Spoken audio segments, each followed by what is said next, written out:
really thank them, because we pulled this together in about 4 or 5 weeks with Debbie and Frank being very gracious with the many extra guests that we did not anticipate at first. So thank you again.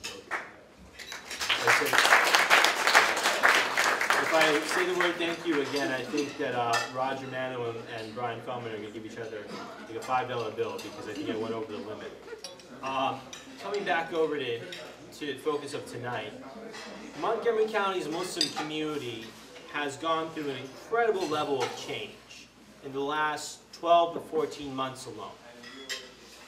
What can I say that here in a county where we have somewhere around 100,000 Muslims, we've not had a single Muslim elected to state or county office in about 8 years. No one thought that we would come together and have over 20 nationalities represented in this room tonight, representing every corner of the Muslim community and every mosque we have in the Muslim community. And that speaks volumes about where we're going as a community. What also speaks volumes is that the elected officials who have come out here this evening to be with us, including County Executive Ike Leggett, County Council Member George Leventhal, State Senators Roger Mano, Susan Lee, and Brian Feldman, State Delegate Shane Robinson, and I know that Majority Leader Ann Kaiser is supposed to join us a little bit later on tonight. And thank you for all of you coming out. It speaks a lot that we have so much support coming from so many different levels of government, and we're expecting Chris Van Hollen and Jamie Raskin later on. So we have the county, state, and federal levels of government represented here tonight. Jamie is coming. Oh, where's Jamie? I'm guessing Jamie's getting some food over there. So, in the last 12 months, some of the things that have happened here in the Muslim community include us holding the first ever congressional forum as a Muslim community that was well attended, and we had every major candidate running for Congress in the 8th District a part of it. We had over 100 Muslim American leaders there attending it. In addition to that, we've also done a lot of work in terms of making sure the Muslim community is fully registered to vote in the upcoming general elections this coming November. And if that weren't enough, nearly every single month the Muslim community has put on huge events focusing on everything from Islamophobia to political involvement to making sure that Muslims understand their rights as American citizens and as residents of the United States.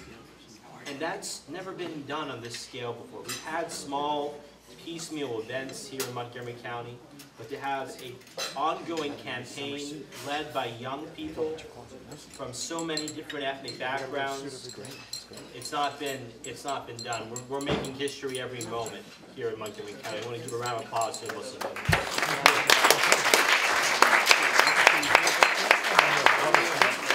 And we've had the support of, long-standing support of some community leaders, in particular, the gentleman I'm about to invite up to speak, County Council Member, former County Council Member, now County Executive Ike Leggett. And Ike's relationship with the Muslim community goes back well over 2 decades. He's been there for us before we were in the news and well after we were in the news. Before he was on the County Council, while he was the chair of the Maryland Democratic Party, and then when he came back to be County Executive. And he happened to live in the most Muslim part of Montgomery County, out in East County, where we have 4 mosques within about 5 minutes driving of his home. And so I can only imagine the traffic he gets on 29 on high holidays. But you know, Ike has been an incredible leader in so many respects. And I've had the pleasure of knowing him since I was a boy, and having to get to know him so well, and Catherine as well. And we're really blessed to have him because he had a vision that very few elected officials have had across the country, that we're all in this together as a county. We're all in this as one community. And we're really honored to have you up. So let me just have you come up here.